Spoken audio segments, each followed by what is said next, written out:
Nabi ni senyum dah, maksudnya ada jawapan dah. Bila sahabat sampai dekat, sahabat kata tak ada jenazah Khubayb. Nabi kata la ba's, tak apa, dafanathul malaikah, para malaikat dah ambil dan kebumikan jenazahnya. Tidak mengapa, para sahabat telah pun mengambil dan mengkebumikan jenazah dia. Tonton tengok kemuliaan mereka-mereka yang ada hubungan dengan kalamullah, dengan Al-Quran. Tu dunia. Pindah ke alam barzakh. Lagi 10 minit saya berhenti, InsyaAllah. Lagi 10 minit. Ni saya nak cerita kepada tuan-tuan betapa Allah memuliakan Ahlul Quran. Di alam mana pun mereka berada, Ahlul Quran, dengan syarat mereka mencintai Al-Quran dengan sepenuh hati, merindui Al-Quran dengan sepenuh hati, hidup dengan Al-Quran sepenuh hati. InsyaAllah Allah SWT memuliakan mereka. Tuan-tuan yang dirahmati Allah Subhanahu Wa Taala sekalian,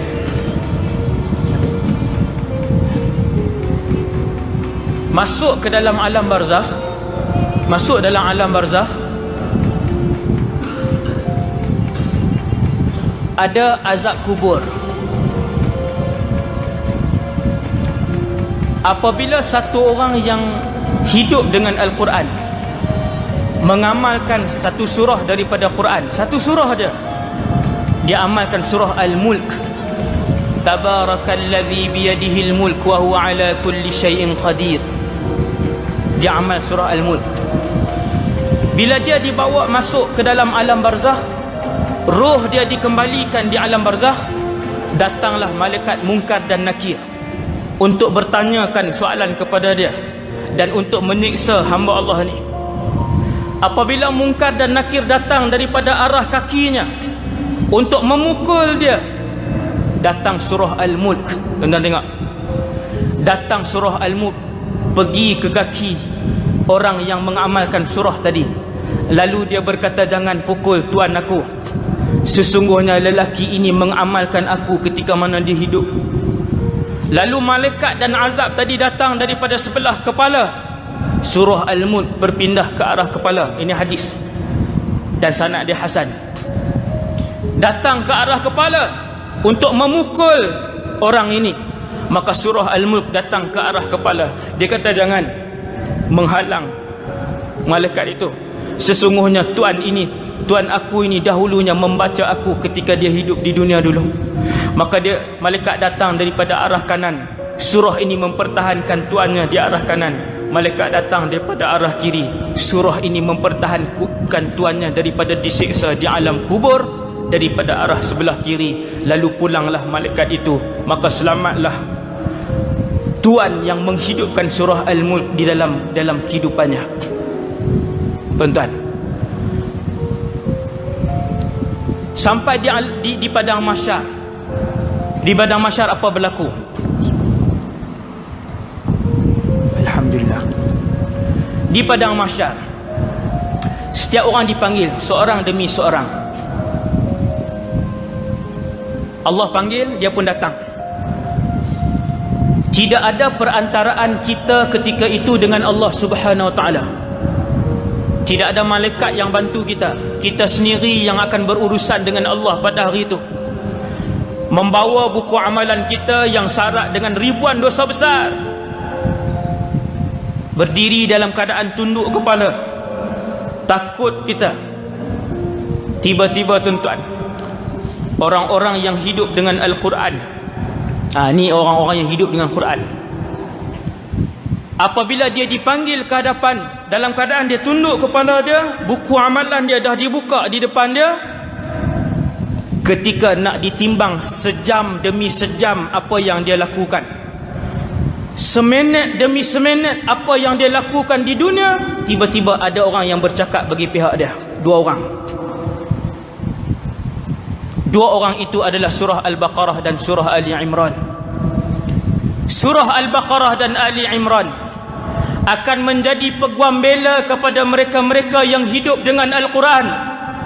Kita ada masa ni, kita yang ada nyawa lagi ni, pegang Al-Quran, renung Al-Quran, minta dengan Allah, ya Allah, jadikanlah Al-Quran ini penenang hati kami, jadikanlah Al-Quran ini penghibur masa kami, jadikanlah Al-Quran ini pendamping kami pada setiap masa ya Allah.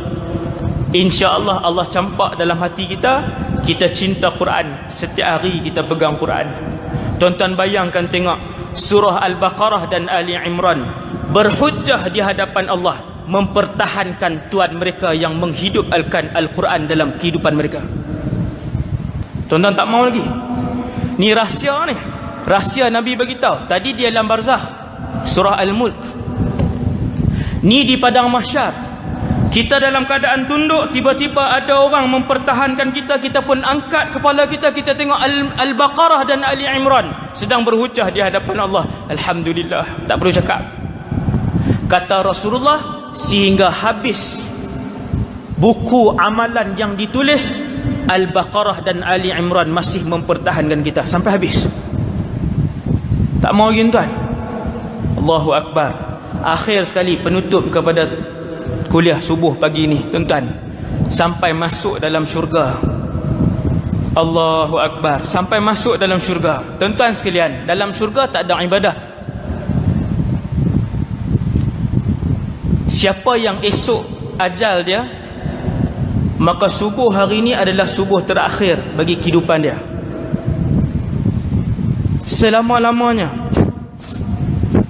Siapa yang malam ini ajal dia, maka zuhur tengah hari nanti adalah zuhur terakhir bagi diri dia selama-lamanya. Kerana dalam syurga tidak dibenarkan lagi untuk beribadah.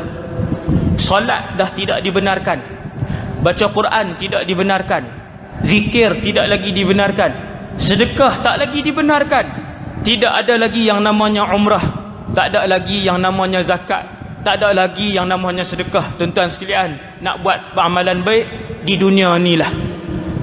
Tuan-tuan nak rasa kemanisan iman, buat perkara-perkara ibadah di dunia inilah. Tiba-tiba tuan-tuan, dalam syurga ada satu benda yang nama dia ibadat di dunia dulu, tapi dalam syurga dibenarkan oleh Allah. Apa tuan-tuan?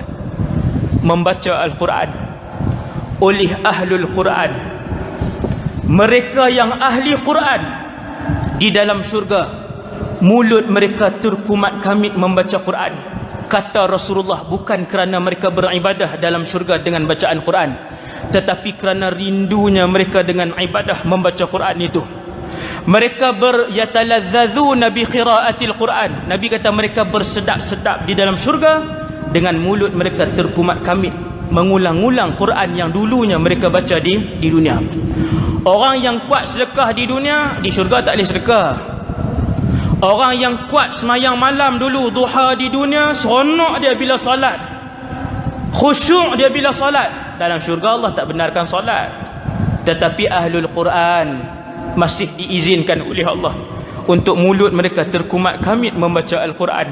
Begitulah penghormatan Allah kepada Ahlul Quran di dunia, di alam barzakh, sampailah di dalam syurga. Semoga Allah SWT memilih kita untuk menjadi Ahlul Quran di dunia dan juga di akhirat. Sekian dulu ceramah saya pada pagi ini. Yang baik daripada Allah Subhanahu Wa Taala, yang lemah dan kurang daripada diri saya sendiri. Aqulu qali hadza astaghfirullahal azim li wa lakum. Subhanakallahumma bihamdik asyhadu an la ilaha illa anta astaghfiruka wa atubu ilaik. Bismillahirrahmanirrahim. Al-'asr innal insana lafi khusrin illa alladhina amanu wa 'amilus solihat wa tawasaw bil haqq wa tawasaw bis sabr. Bismillahirrahmanirrahim. Alhamdulillah wassalatu wassalam ala Rasulillah wa ala alihi wa sahbihi wa man wala. Allahumma 'allimna ma yanfa'una. Ya Allah, ajarkanlah ilmu yang bermanfaat kepada kami. Wanfa'na bima 'allamtana. Ya Allah, manfaatkanlah ilmu yang Kau berikan kepada kami. Wazidna ilman wa amalan wa ikhlasan fi hayatina. Tambahkanlah pada kami ya Allah ilmu, amal ibadah dan keikhlasan dalam kehidupan kami. Wa sallallahu ala sayidina Muhammad wa ala alihi wa sahbihi wasallam. Walhamdulillahi rabbil alamin. Assalamualaikum warahmatullahi wabarakatuh.